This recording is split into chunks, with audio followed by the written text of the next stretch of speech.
Hmm. is to be able to consider multiple options and then basically ultimately find the key idea or the strongest idea. Hmm. Because there are a few ideas to consider here. 94 looks like the most attractive, maybe at first. Because you do win the H pawn. Hmm. The problem with this, and this is more from a practical standpoint, that when you win H5, yeah, you go up a pawn, but your knight kind of gets stranded. Yeah. And the line you actually gave after rook G6, okay, you have to play G3, Hmm. and then F5 is a nice kind of restrictive move. The knight is actually just stuck on H5. That's what I realized. And I was like, oh, that's not easy at all. And I think it turns out that black is probably for choice here. For Now the move you gave is bishop e4. There's another idea to play rook g4 with the idea of bishop f7. Oh, nice. Yeah, I wanted this rook to cover the f3 square. That's a nice idea as well. Hmm. Yeah. Yeah, and white is actually the one struggling to survive, maybe being punished for being a bit too greedy. Yeah. So in a game situation, I think it's very possible to like get wrapped up in this line. Like from this position, like you might start calculating like this whole variation, and then it could take a while to like reach the conclusion that it's probably just too risky. So it's important to kind of take a step back from the starting position and look for other options. Like what else can you do apart from 94? And Sure. I also consider just like trading everything, but I think mhm. which would be in Zugzwang. Yeah, of course, this is like taking on d5 is it's the most forcing continuation, but black is doing fine there. Yeah. I'm also trying to think like if I had a couple moves in a row, what would I Hmm. do? And even if I move my king forward, um, there's not much there's not much places to go to. Hmm. Um, and so the other moves that I could consider is a moves like A4 or something, like just to consider it, right? Like what Yeah, no, happened? I like the fact you're trying to be creative. Uh, Yeah, I like what you mentioned there. If you had like a couple moves in a row, sometimes that will open up more possibilities. If you just think, okay, if you have two moves in a row, what's the most you can do in two moves? yeah. Yeah, it's hard to improve your king.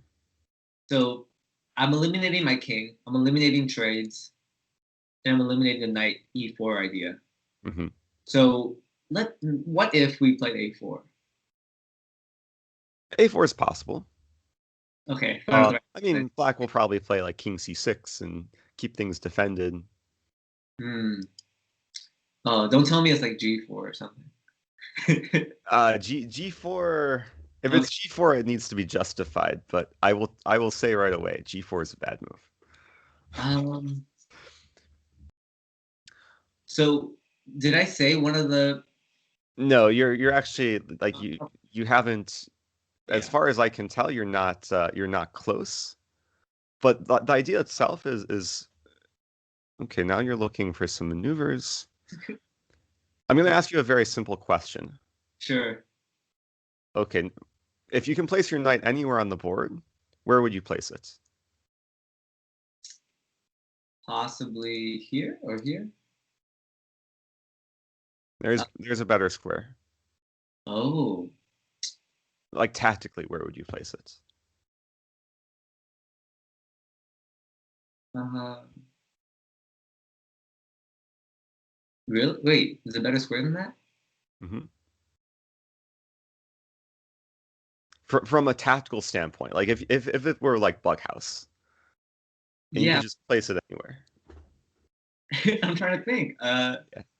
So there are a lot of options. Well, honestly, I don't play Bughouse that often, so Okay. uh, Let me ask you a different question.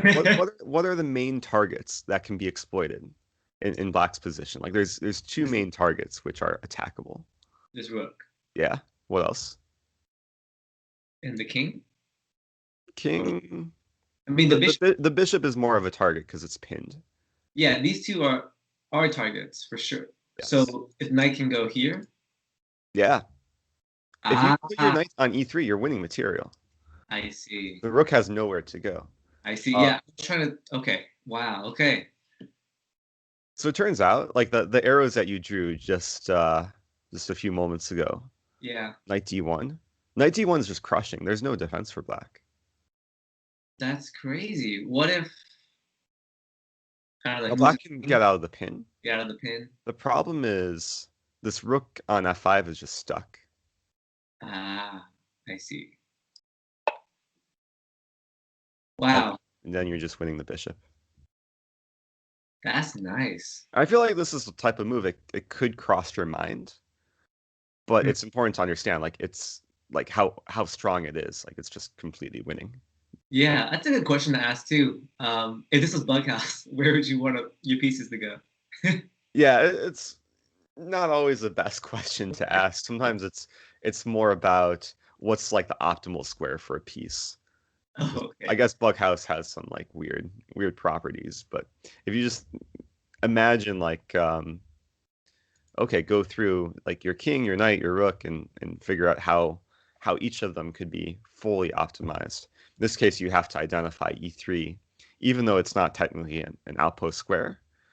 It it manages to target the two main things in black's position. Yeah.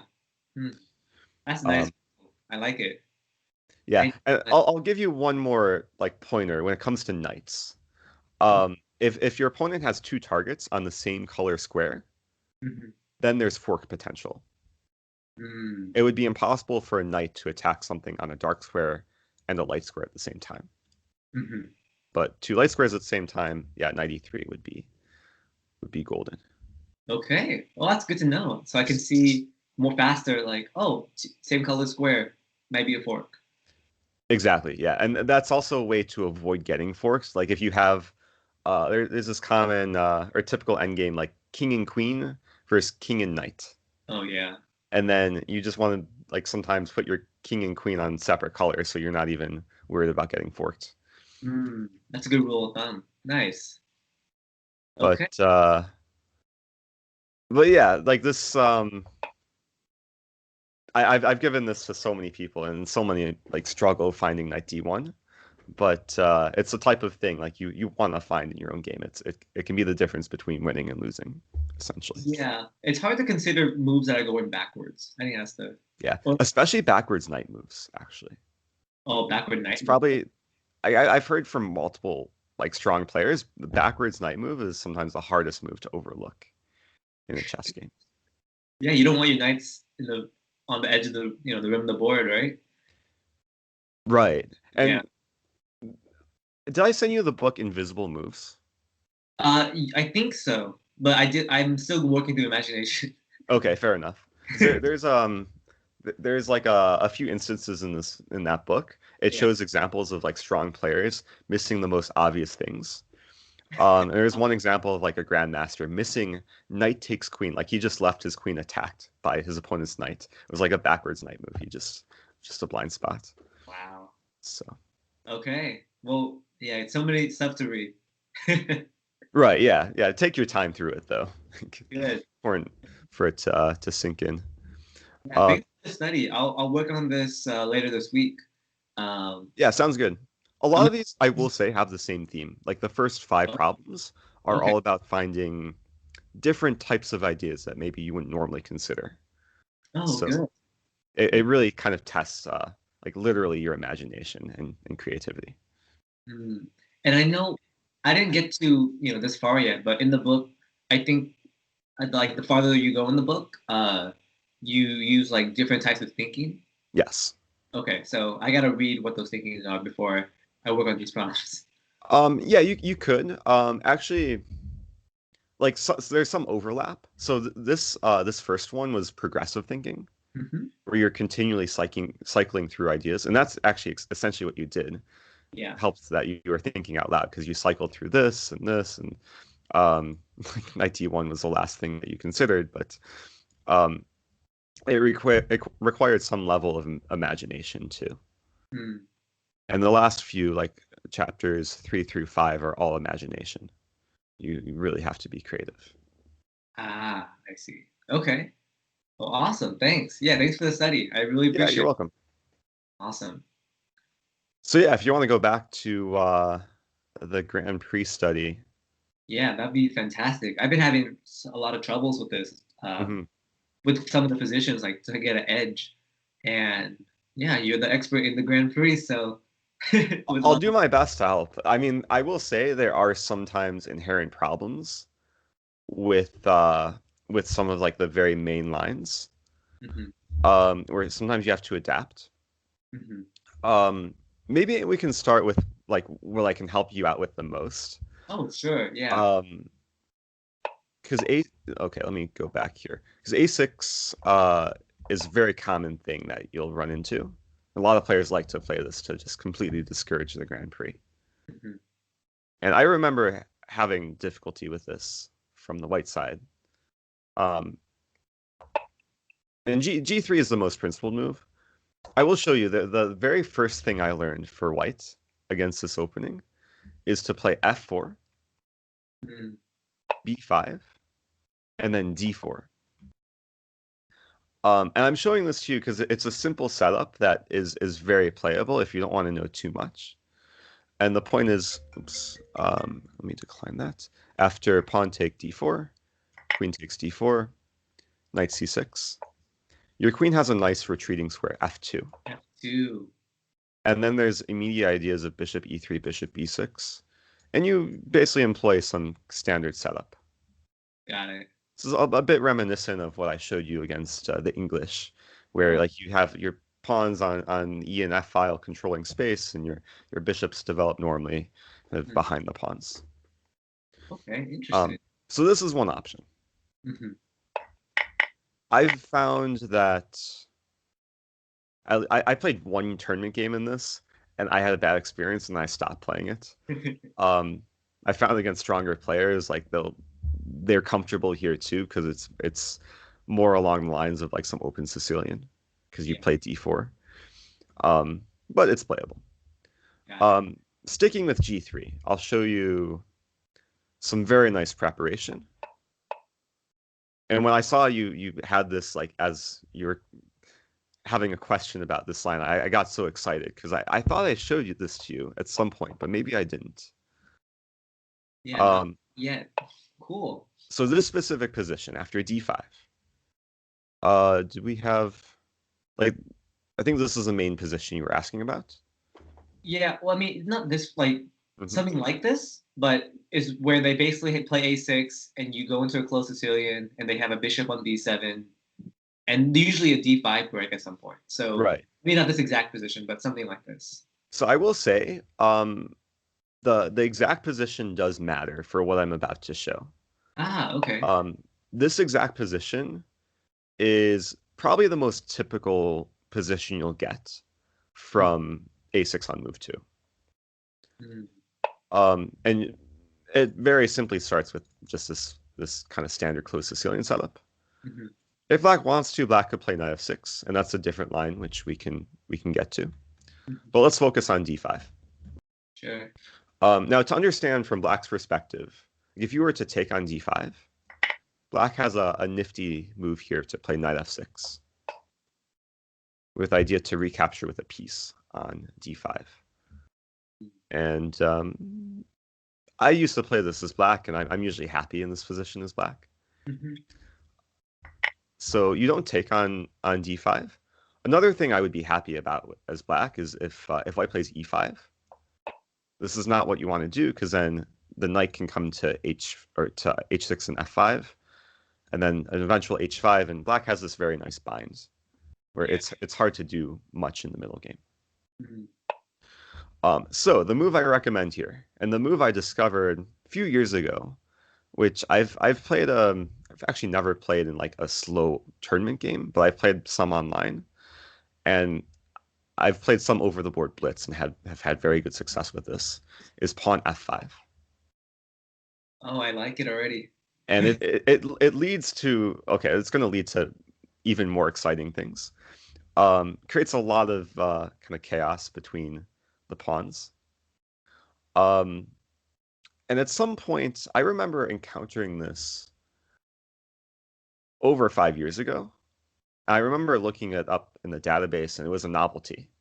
It Mm. had never been played before in master level play. And then recently, I've seen games have been popping up in this line where white has some very nice ideas, which okay, we'll get into. So the first thing to understand is that if black takes away from the center, you can take towards the center. You can play a move like knight take d5, and this is just really good for white because the center is opening up. Usually you can continue here with like knight h3, kingside castling, and then you'll have pressure along both files. And Mm. black is a bit slow to develop the kingside. Yeah, knight h3 is nice. Wow. Knight h3 is a nice move. You want to keep in mind because it's common for these types of positions where you don't want to block your bishop on g2 Okay. or your eventual rook on f1, Hmm. and it still has access to some nice squares. Hmm. That's one key move. Um, Even if you don't get into like some specific position, it's a key move to keep in mind. Hmm. Going back, most players won't take on f5. Most players will play d4. I should also note taking on e4 is just bad for black because then you take on e6. And there's this pin, and black would probably have to take back. And then you can just recapture with the knight. You're in very good shape Yeah, this looks really nice. because this pawn is so weak. And again, like you're going to start attacking the pawn, castle, and maybe someday play bishop h3. Life is good. So d4 is main move. Make this the main line. Now white's next move is what makes me really excited about like showing this line. Is you don't move the knight. You Haunting? capture on e6. Ah. And the first time I encountered this from the black side, I thought my opponent was just like playing like really risky chess, Hmm. and I took the knight on c3, Hmm. and I proceeded to get crushed after white takes on f7.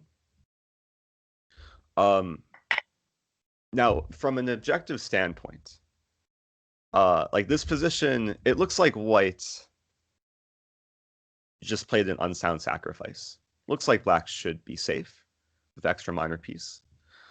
Um, if you leave Stockfish running for long enough, and this is where computer preparation can come into play.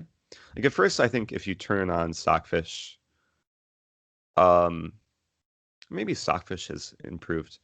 If you leave Stockfish running for long enough, it should say like plus 0.5 for white, Mm.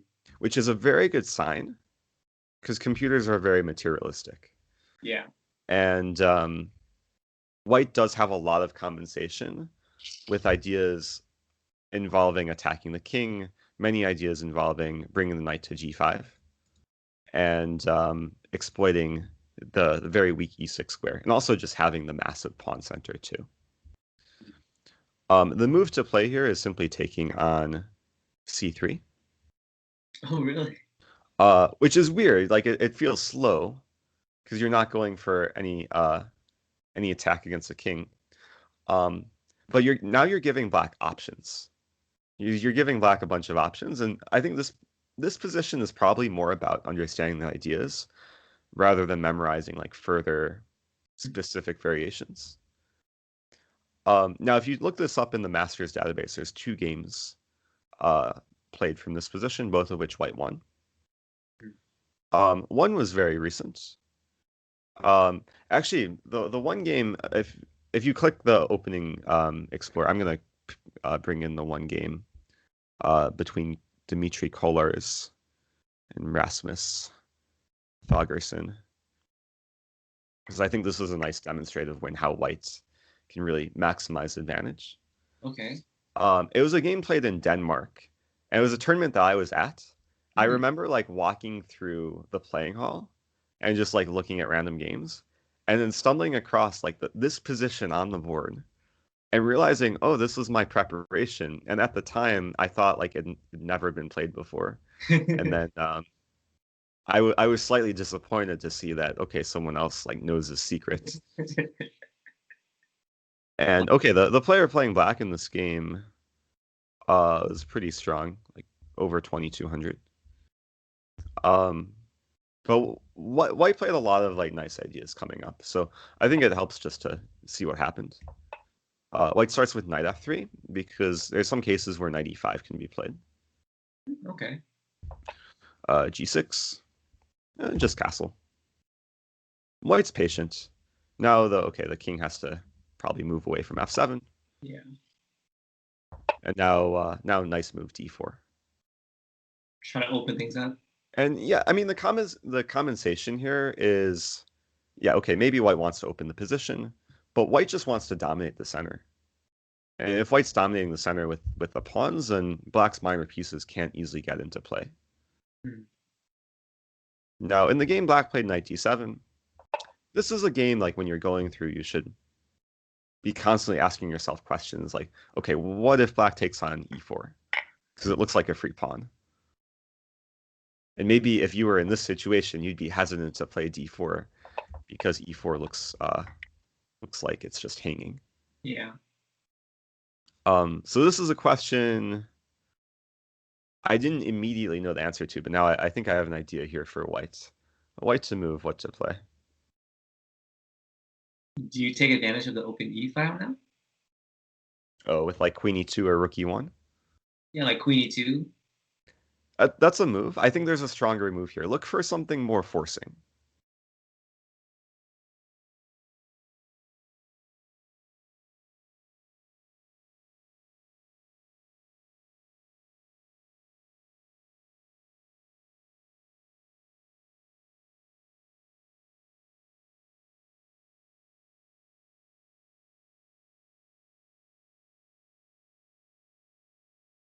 More forcing than queen e2. When I say forcing, the first types of move that come to mind are like checks and captures, right? Yeah. There's another type of move that you should always keep in mind when I say forcing, Oh, I don't which know. is a mate threat. A mate threat here. Yes, white to move, threaten mate in 1. It can't be knight g5, is it? That's a threat. Actually, that Queen might be a d2? good move. You're No. threatening like knight e6. Oh, that is a mate in 1 threat. Wait, mate in 1 here? No, threaten mate in 1. Oh. So basically, if you get 2 moves in a row, how can you mate black? Yeah.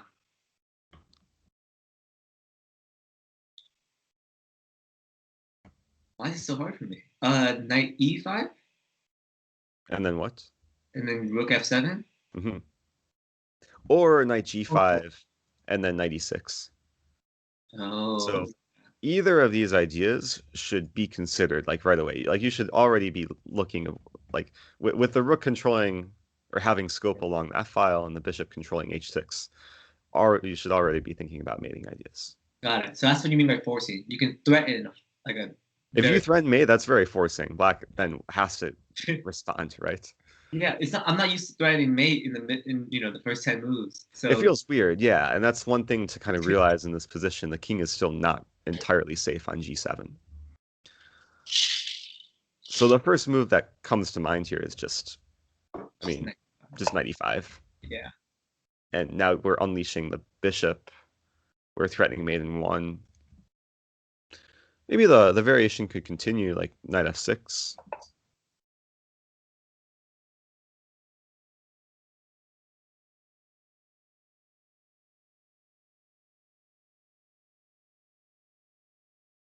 Maybe knight g4 is better.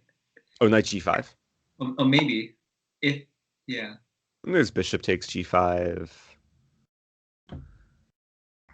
Yeah, I'm not Yeah, sure. I like knight e5. I think it's important not to overthink this. Okay. So And knight like f after knight f6, we can just keep the flow. Like just take on e4. yeah. The flow will continue. Like rook f7, queen f3. Ah. This just looks crushing. Like all of these moves are just easy moves to play too. Mm. Now we're threatening. Okay, we have some skewer action. We're threatening a sneaky mate in 2. Like let's say with rook g7 and queen f7, right? Oh, I see. Oh, wow. Some That's sneaky. Oh, wow. so yeah, knowing the simple mating patterns makes life more enjoyable here because then you know exactly what to go for. Yeah, Also, black's dark squares are weak, like bishop h6 and rook g7 coming, so black's just dead here. that's really impressive.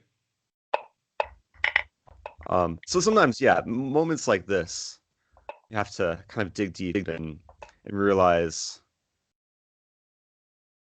the underlying ideas behind some of these moves. Like bishop takes e4 can't be played. The pawn is essentially defended by tactics. Hmm. Very nice. Now going forward here, it's been a while actually since I've looked at this game, but I remember white just having a nice squeeze. Like despite being down a piece, there was this nice positional compensation. This bishop is completely blocked. Bishop f4. I think the idea is white wants to achieve this bishop e5 move at some point. Yeah. So knight d2. Yeah. White was incredibly patient. c4 is interesting. This is another moment like I would probably ask, like, what happens after knight takes c4? But then Maybe, it looks like, yeah, the yeah, bishop go ahead. e5. Maybe he's doing that to provoke knight takes c4. So eventually you can trade knights and get bishop to e5. Yeah, I think this is very strong. And then there's actually a nice move here. Very kind of nice geometrical move to play queen b1, threatening the bishop and preparing queen b2. Wow. Some massive pressure against this diagonal. Uh, what if rook b8? Oh no, you can't. There's bishop, like there is bishop takes b8, but Yeah. maybe also there would be still queen b2. And then, and then queen c3, maybe. Yeah, black is suffering here tremendously. Interesting. So Okay. yeah, Interesting. so c4 is just a more controlled move, like really clamping down, taking advantage of these potential tactics. And now we see d6. And this is where the pawns are just so powerful. Because now there's e5 on the horizon. Hmm. Bishop takes d6, e5 happened. White wins back the piece. Like, it's incredible. 3 minor pieces attacked with 1 move. Two pieces, yeah. I assume if bishop takes g2, maybe white could just take back with the king. Or maybe even just take the Take knight. with check first, yeah, yeah. And then discover Yeah, attack. e take f6 actually is... Because if queen takes f6, there's bishop h6 check. Yeah. Yeah. So... Yeah, white is having fun. Like, Oh, white went from being down a piece to now being up a piece. yeah. Both minor pieces were lost. I guess black could try and win a1. Oh, he ignored it. He just played queen to d4 instead. Yeah, I mean, the problem is if queen takes a1, there would be... White can just trade off everything and then have two bishops for a rook. Yeah. It's good enough to win. This finish is incredible. Oh my goodness. Knight e4. No, I'm trying to wrap my mind around, what if queen takes d1? Okay, it's still probably really good for white. Maybe white's giving back a piece and then still having some very nice pull in the position. Like knight takes f6 and rook takes f4, and this king is getting chased around. Yeah, it looks even though. Like What was after that? traded, like if Oh, after trading, yeah. I think the king should find itself in a mating net very soon. Also, white's up a pawn. Maybe you're ready to win another pawn too. Oh, that's fair. So black took on f4, but then queen g4. It's a nice finish, and then rook a d1. Ouch. And okay, the problem is okay, rook take f4 is unstoppable and so many variations, and yeah, black's Good, just good luck. falling apart. Um, so you won't get into this like specific line too often, but it's a very nice kind of secret weapon to keep in your back pocket because there's a lot of strong players who will play this setup. Going back to g3. And this is one of the things that attracted me to playing Grand Prix at like higher levels. Is the fact that strong players will maybe stumble into this line and then be caught off guard with f5 and then perhaps not necessarily know what to do from here. Yeah, this is what I would. This is what I prefer, like the type of play to play with openings. Something dynamic like this, and I mean, it. this is all you can ask for. This is very rare, probably objectively the best move, and very trappy, like very easy for black to go wrong and get worse quite quickly.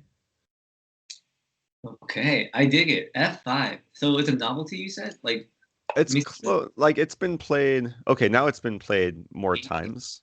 Oh, wow. The position with this piece sacrifice hasn't been played too much. So there are games, like if you want to study this, there's enough games to study and look at. That's pretty cool. I'll show you one more line because there's one more tiny bit of preparation. Oh, sure. Like practically, if you get to this position, your opponent will probably start thinking and maybe just be scared of accepting the piece sacrifice, especially if you're playing quickly. Yeah. And most common move here is actually f takes e6. Now this position, I'm actually very happy because I have the opening explorer turned on. This position I have a novelty, hasn't been played before. Really? Okay. Main moves are knight e2 and knight b1. Yeah, I'm looking at it right now too. It's a novelty according to the Lichess database too. The move I have in my preparation, I remember this is still part of like some computer preparation, but it's a very nice idea.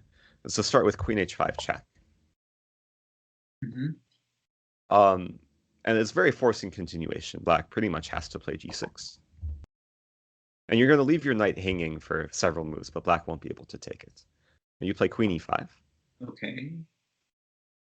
Attacking the rook. Queen f6. Queen f6.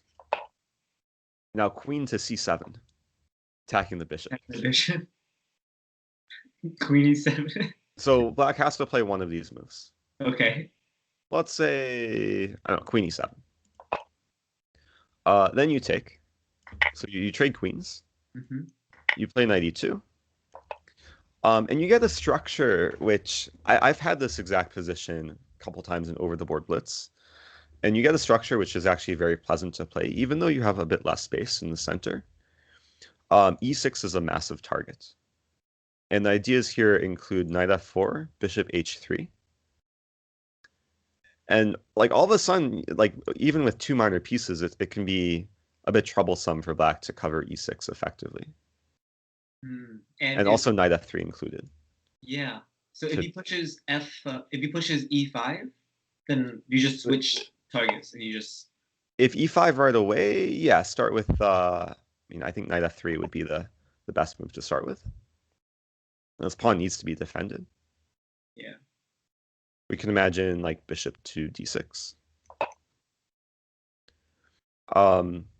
And there's still some nice play for white. Like now, you still have knight g5 and bishop h3, and like these two squares could very easily be under your control. Yeah, white's just very solid, I think. Yeah. Not to mention, there's some nice positional pawn breaks like on the queen side. You can always consider a4, always consider c3 if you want to try and create some additional weakness on the other side of the board. Got it. But wow. Yeah, this sort of structure is nice. Like if you wanted to understand it further, like I'd be happy to play like a few games out in this position. And this applies to like any middle game position. Like once the dust settles, sometimes it's useful to play out some games just to get a feel for what's going on. Yeah, yeah. So when But you think of novelties, like, do you just stare at a position for a long time, or do you just let Stockfish run for forever? Like, how does that work? it depends. Usually, like it's a matter of checking the database and seeing how the top moves in the database differ from what Stockfish is recommending. But sometimes you have to lead the position in the right direction. Like sometimes you'll consider a sacrifice, which maybe has never been played and Stockfish doesn't recommend, but then you keep digging. Um, I remember, like this was several years ago, but when I was looking at this with the engine, like the computer prefers black immediately, and it required like more digging to kind of conclude that white is the one for choice, like by far. Mhm. But yeah, I will say most novelties are discovered using the engine. Nice. I probably my most memorable novelty was a game I played against Alexei Dreyev, like strong grandmaster, where I had 15 minutes to prepare for him before the game, and the only thing I did was see how my opening preparation matched up against his games. I basically played through the main line I would play against the line that he plays. And like on move somewhere around move 10 to 15, I turn on Stockfish in a position which maybe had about 100 games. And Stockfish's top move never been played before. Mm. And it was a position where White had like 5 or 6 different moves to choose from. But it was a very like counterintuitive move.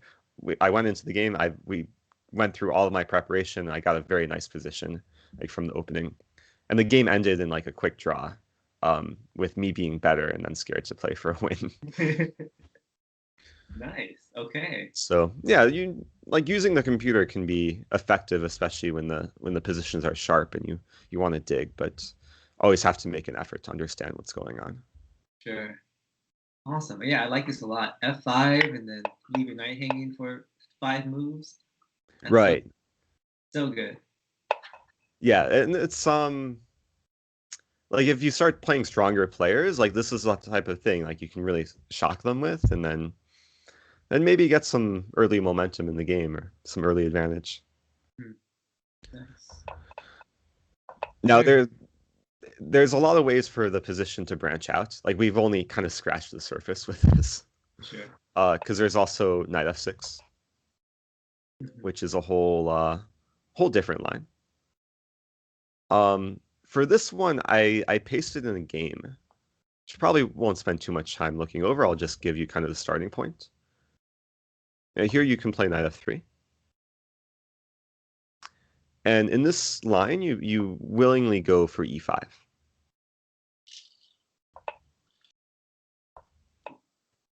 Oh, wait a minute.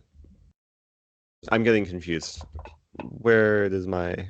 Oh, yeah, you willingly go for e5.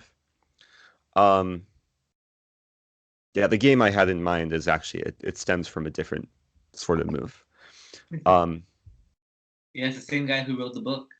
Gawain Jones, yeah. I was gonna say that like his games can be pretty nice to look at. Like especially this game after G6, he played G4 and he just like went straight away for F5. Like F5 on the next move. He doesn't care that both of these pawns are attacked twice and only defended once. It's like the center is opening up. Um, Another nice bit of like preparation, like here that um, there's many cases where if black tries to win a pawn, things can go very badly as this king is still in the center. Especially if either the e file or the f file opens, it can be bad for black. I wanted to show you like very similar idea if black doesn't play g6 but plays knight c6, which is perhaps the most natural move. You can play f5 right away here. And this has been played. Whoa, this has been played couple dozen times on Lichess. White scores 74% in Lichess. Masters database 3 times. also scores. Wait a minute. Oh yeah, only 3 games, so not that much. But there are games to look at. Like I would probably recommend taking a look at both of White's wins and seeing how Sure. play transpired. But this is the type of thing it's very hard to find over the board because like both pawns are hanging. It looks scary. But if black takes, let's imagine black takes here, that would leave it leaves d5 undefended. Like you can just take on d5 right away. And then if black takes on e5, the center is just going to open up in your favor. So this is not something to be worried about. Yeah. So if he, if you can go back 1 second. Sure. If he takes here. Yeah, let's take with the knight first. We can probably just grab the pawn on f5, so we haven't even lost material. Does he have 2 attackers on this? Well, we have a counterattack. Got it. Okay, so yeah, looks very good. Yeah, and I mean, there's queen e2 coming, and bishop f4 coming, and c4 if necessary. So white's going to have some very nice flow. All right, cool. So I went backwards. So knight c6 is what you're trying to go to? Oh yeah, after knight c6, f5. Got it. The other possible thing for black to capture is e5 pawn. Mm-hmm. Like let's imagine knight d takes c5 because this is something else to be prepared for. You can trade on e6, and then the idea is that you're gonna win back this e6 pawn just due to like constant threats. Like, you can just take on e5 and play queen e2. And when black loses e6, the whole position falls apart. Like then the king is very exposed and the d5 pawn will hang. So, I mean, there is maybe an attempt here to play bishop d6. But you just keep building the pressure. F5, queen c7. Rook ae1 if necessary. Yeah. Like you have enough straws to break the camel's back. Also, when the knight moves, d5 will be hanging too. So, like this is already probably completely winning for white. Yeah, good pressure. It was all very natural too.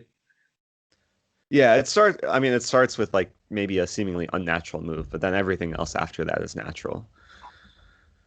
And that's sometimes the nature of when the position opens up, when your king is castled and your opponent's king is just in the center. So it's actually a somewhat thematic idea.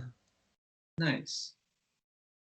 Okay, I dig it. I'm gonna have this chapter be my Grand Prix opening chapter. So all the notes are really good.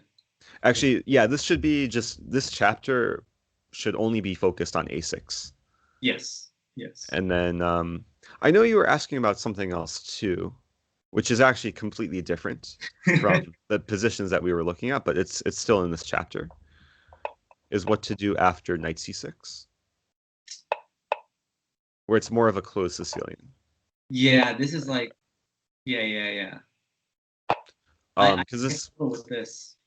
Yeah, it's probably not something that you're used to playing.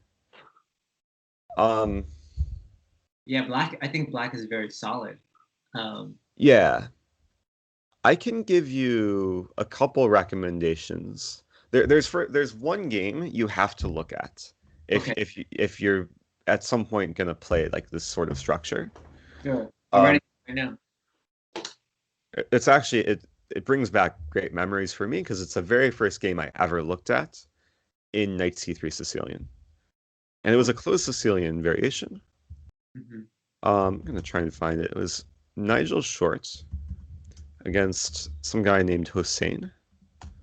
Chess. Here we go.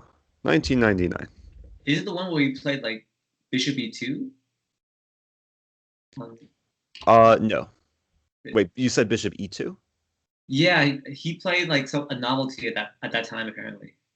Oh, that's probably something else. Okay, just kidding. I mean, Short is known for playing like very like offbeat openings, or like openings that aren't so common among like the top GM level, but he's very effective against like low rated players, and also effective against GMs. Like, okay, just a good player all around. So I'm gonna paste in this game just into the study. This game should be its own chapter. Sure. There's another thing I can direct you towards. It's a game that I played over the summer. It was some weird line where, oops, um, what was it? Here. I'm gonna send you a YouTube video. It's a YouTube video of me going over the game, Oh and yeah. it involves some position. I think I started with h4. My opponent played h5, and then I played g3. It was some weird start to the game, but we had a very kind of nice close Sicilian structure, where eventually I used this knight h3 idea, Hmm. and the inclusion of h4 really helped white in getting some kingside play. Interesting. Wouldn't it kind of like also mirror like wouldn't it help black as well? If you castle kingside? It could help black too, but the fact that I had like this potential for this battery, um, it worked out nicely. It required some mistakes from my opponent, of course. Hmm. But I think it's better if I just send you the video, and you'll get some kind of thematic ideas from that. Okay, fantastic.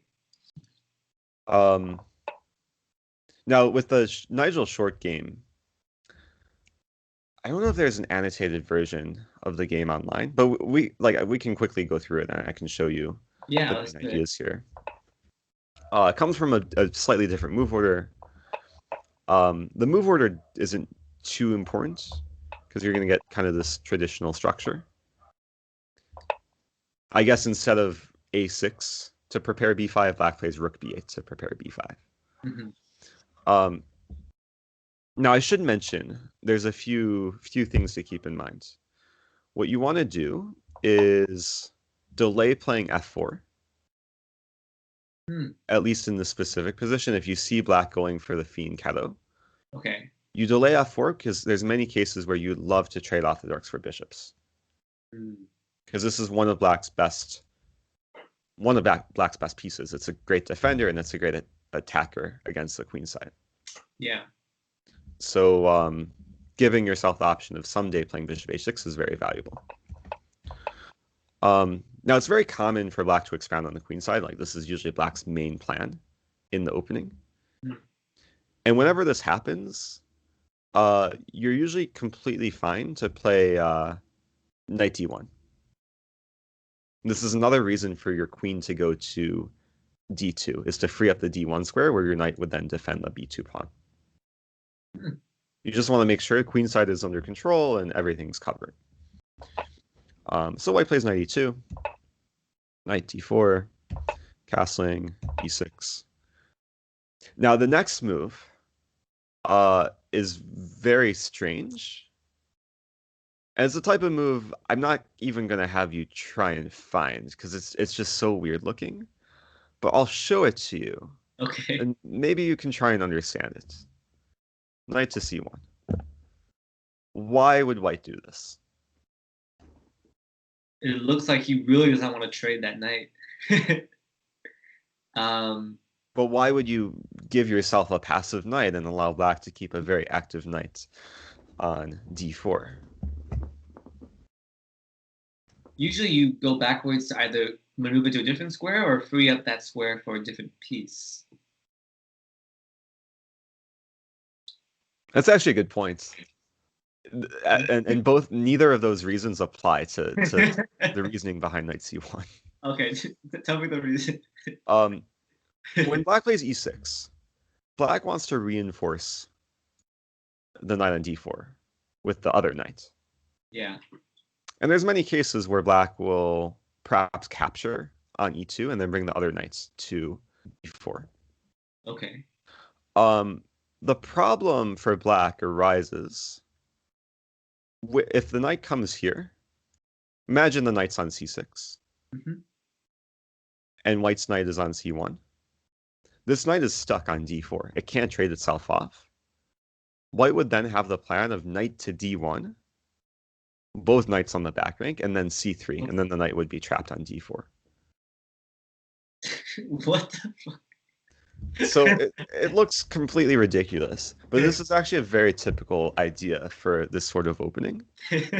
You avoid the trade initially.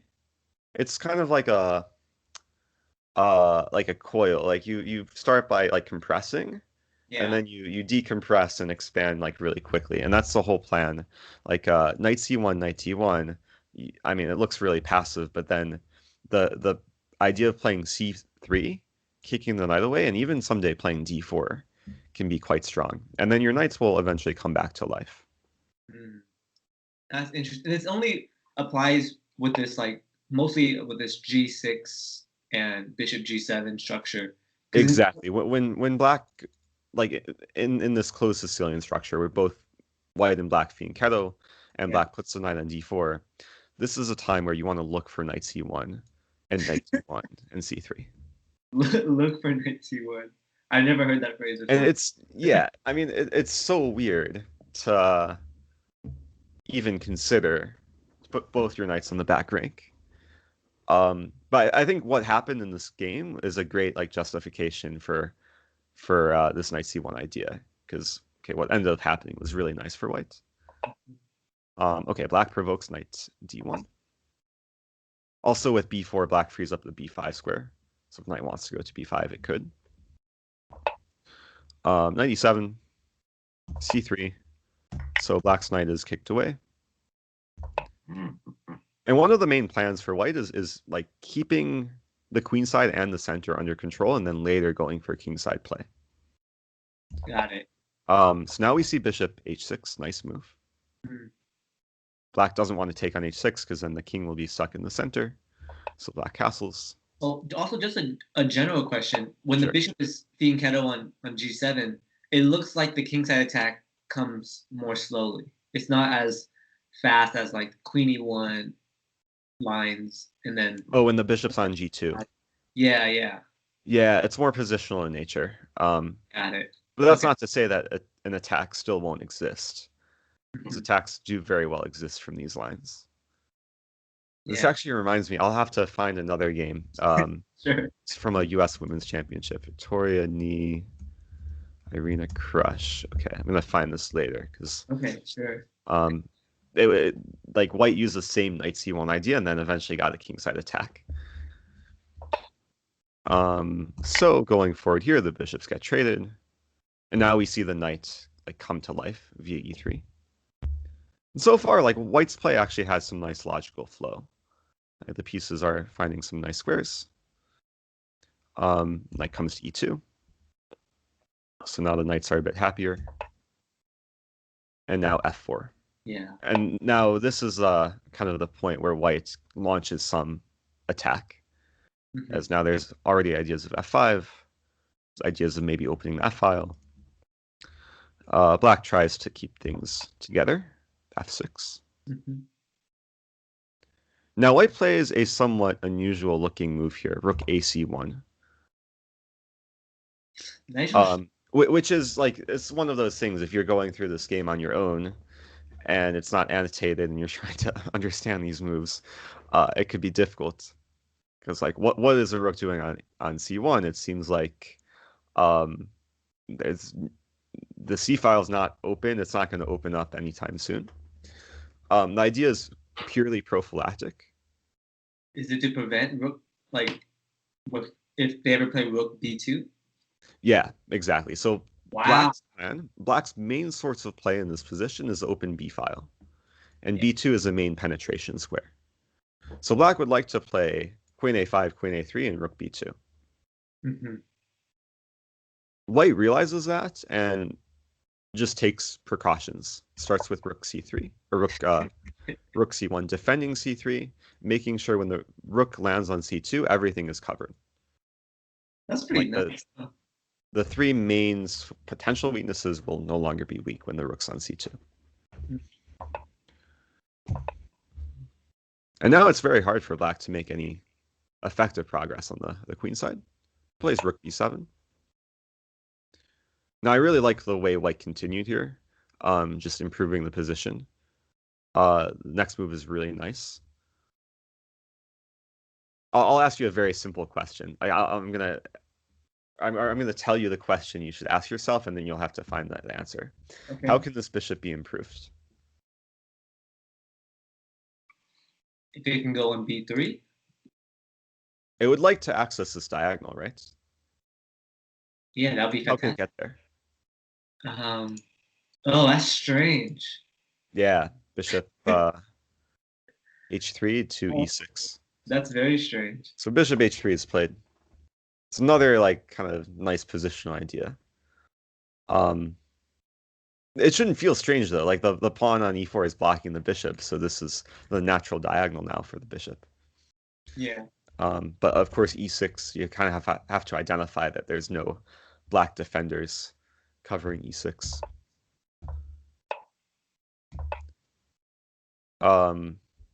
Now white wants to focus on the king side, but black's trying to create some annoyances. So next move is nice. Whoa. Nice e1 again. Yeah, because the rook wants to stay on the f file, so why not? Like use the knight as just a blocker. And like later, the queen side. Yeah, later does he go back to bishop b3 and trap the? Yeah, bishop b3 is certainly a threat. Yeah, because then the rook is just so sad on b1. Now queen b6 was played, and white did have a chance to play bishop to b3, but didn't play bishop b3 because the focus should be on the king side. Yeah. And white played just a simple nice move, queen f2, because f6 is a major target. White wants to just take and play queen f6, so black pretty much has to play rook f8. Still trying to figure out bishop b3 still looks playable. White chose a different idea here. It's a very nice attacking idea, just to add more pressure. h4. Simple plan of h5. If black plays h5 himself, then there's f5 to undermine everything. Sure. So black plays queen d8, trying to hunker down, but now f5. And the main idea of h4 is to like discourage g5 from being played. So rook takes c1. So this is where things get a bit messy because black tries to sacrifice material to get active play. We've covered really all the main ideas which stem from the opening. Sure. Yeah. At least from the opening structure. Like this, like if we try and list off the ideas, there is the battery to exploit h6. There is this knight c1 idea to avoid the trade of knights. The knight d1 idea to play c3 and defend the b pawn. Of course, like this f4, f5 idea and this h4 idea we just saw. So black sacrifices exchange to win the few pawns. Bishop takes d3. And material is actually balanced here, like black has 2 pawns for the exchange, but white's still very much for choice now the d file's opened up. And game ended pretty quickly. Just white piles up on the d file. This d6 pawn is so weak. Now black plays knight c8. There are a lot of knight moves to the back rank c file in this game. But okay, knight c8 is just a sad move for black. Knight c4 now. Now there's just overwhelming pressure on d6, and white is crashing through. Knight takes d6, and everything is falling apart, and black resigns in this position. Maybe black could have played on, like one more move, but then there's queen take f5. Yeah. Black is dead. That's pretty crushing. Wow. So yeah, this is one of my favorite games in this opening. Okay, I see a different side of G, the closed Sicilian now. I've always thought it was like pretty boring. Yeah, Yeah. I so closed. I learned the closed Sicilian before I learned the Grand Prix. So this is like the first thing I started playing Hmm. when I was playing Knight C3. And then slowly I transitioned from the Grand Prix or from the closed Sicilian to the Grand Prix when I was discovering all these like crazy attacking lines. Um but this is nice to know because this gives you another option. Like if there's certain lines that you don't necessarily enjoy like in the Grand Prix, you can always kind of divert to this sort of setup. Yeah. Now, of course, ideas can vary if black doesn't go for this fianchetto, Mhm. but knowing this game alone will help you a lot in these fianchetto structures. Mm. I dig it. Yeah, I want to practice this more. Just Yeah, potentially go into the closed Sicilian. Don't even play Bishop B5 anymore. Just for a little sure. bit at least. I'll show you one more game, or one more. Maybe I won't show the full game, but I'll show just give you an overview, just to show how similar it is. Okay, sure. It's this Irina Crush game. Mhm. I just want to play through the moves and just observe how similar it was to the game that we just saw. I love how excited you are. Oh, it's so exciting. Knight C1, Knight C1.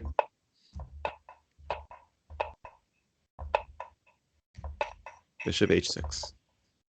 Now, a new idea here, which we saw in the other game, but we didn't see so soon. H4. Hmm. She didn't cast, or She did? doesn't castle because the rook is valuable on H1. White wants to play H5. Yeah. And like if black gets careless here and allows H5, this is almost just completely winning. Like this could be just a crushing mating attack because it's so hard to stop. Bishop takes G7, pawn takes G6, and Queen H6 check. Yeah. Um, so this is another idea. Like sometimes you want to keep your rook on H1 to facilitate H4, especially if you have this included. Um, Now F6 was played, and then White played this nice idea of H5, G5, and then F4. Then the game continued from here, but White did have some nice pull. And then later, okay, things got really crazy that were not relevant to the opening. Got it. I'm just curious. G4? G4 is interesting. I guess with the idea of playing F5. Well, I don't know. As white. Oh, I meant Black wants to play F5 next. Maybe White could play F5 in response. Yeah, yeah. Because black wants to just close everything down, right? So I'm curious. Yeah, I would be thinking here of like provoking F5 and then somehow using the diagonal. Hmm. So there's a few candidate moves. I mean, 93. 93 would be one of my first choices. Mhm. 93 F5, then take some double takes on F5 and Yeah, I'm trying interesting. to search. I have a feeling that no immediate tactics exist, Yeah. at least along the diagonal.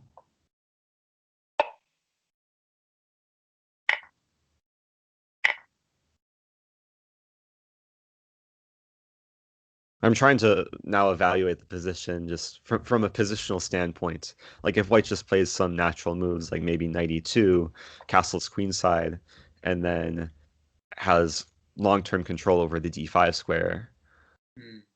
Also has ideas of maybe h6. Like we could throw in h6 anytime we want, Mm-hmm. and then maybe someday play like c4 and queen c3. It could be interesting. Yeah. Okay. Cool. I was just curious. I just Mhm. saw F.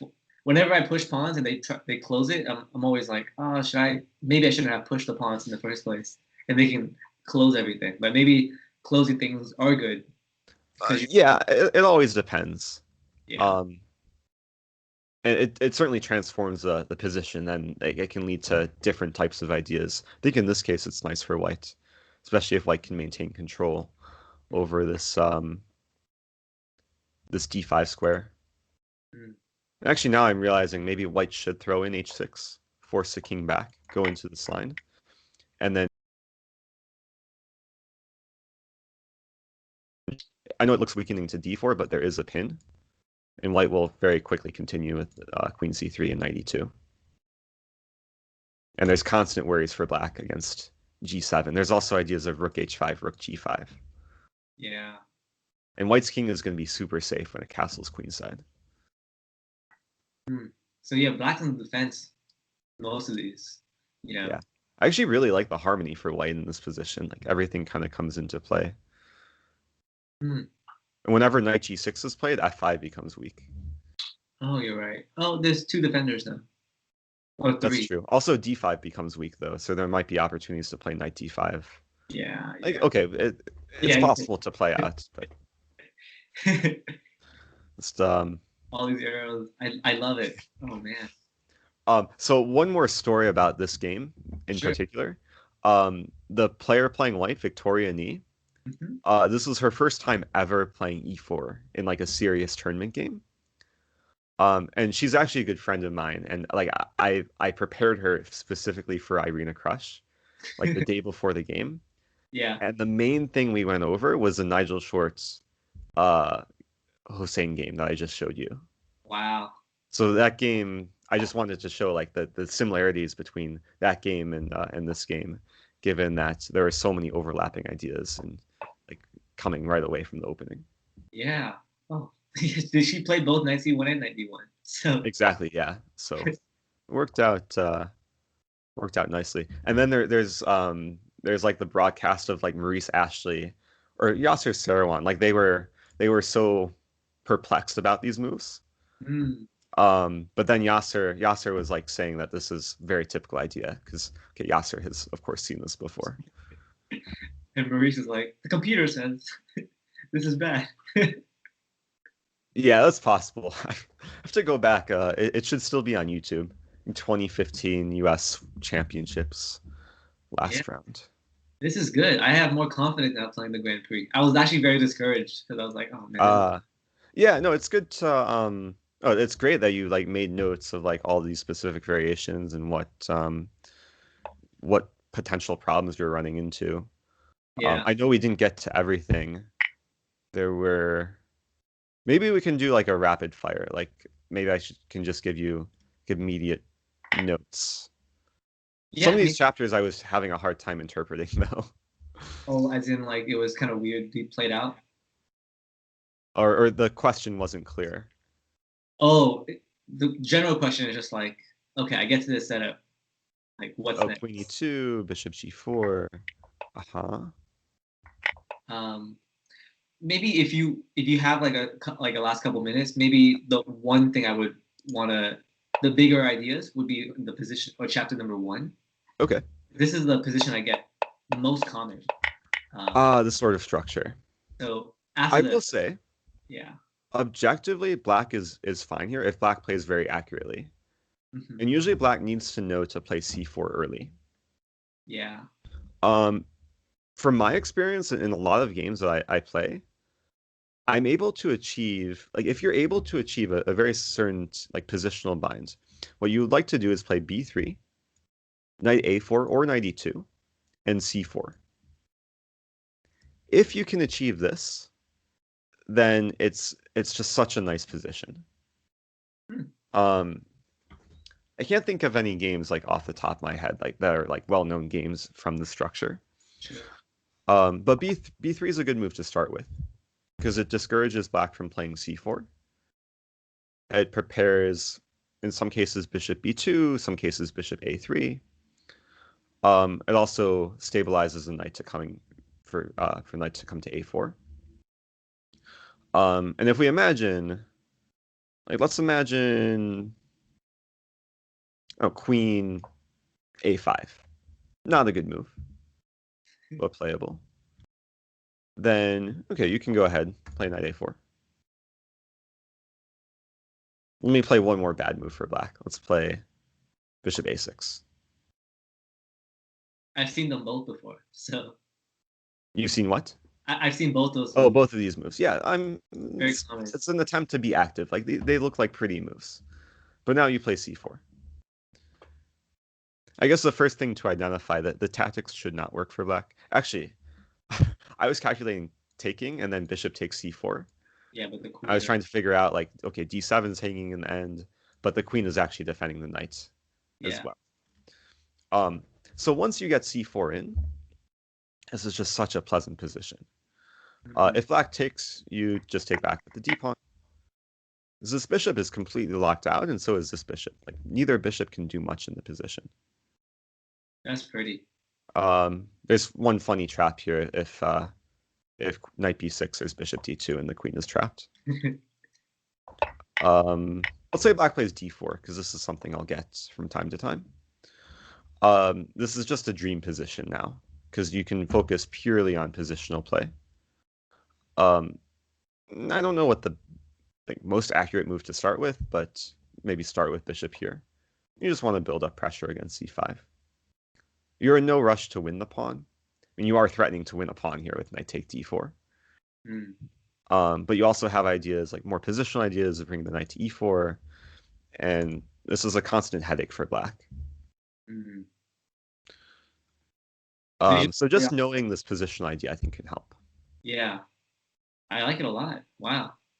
Yeah, I played similar moves like this, but for some reason, like I don't play. Actually, I know the reason. I don't play c4, so that's probably the main difference. Yeah, c4 is a very useful move to know. Yeah. I think there is one game, I forget if I showed you. Team championships. Okay, I'm gonna paste in one more chapter. Let's do it. Amateur. It's from the amateur team tournament. It was actually a game I annotated on uschess.org. So all the annotations will be included.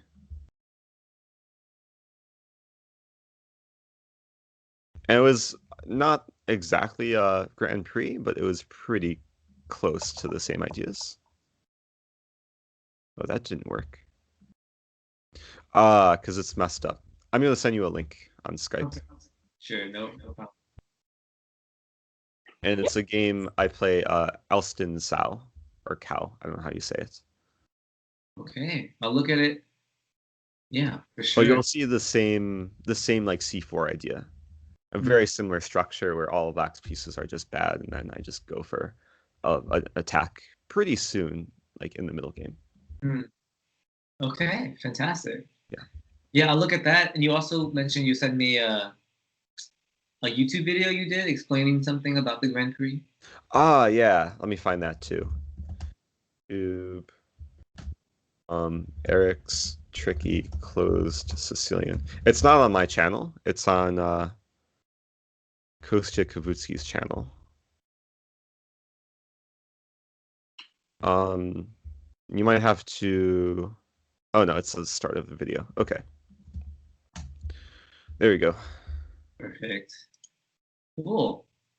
Oh, I sent you the link with the timestamp, but just go back and watch from the start. Yeah, don't worry about it. Yeah, this is super helpful. Oh man, I want to practice this more now. Awesome. Yeah, that's good to hear. I look forward to seeing how your next games go. Hopefully, solve some problems and filled some of the gaps.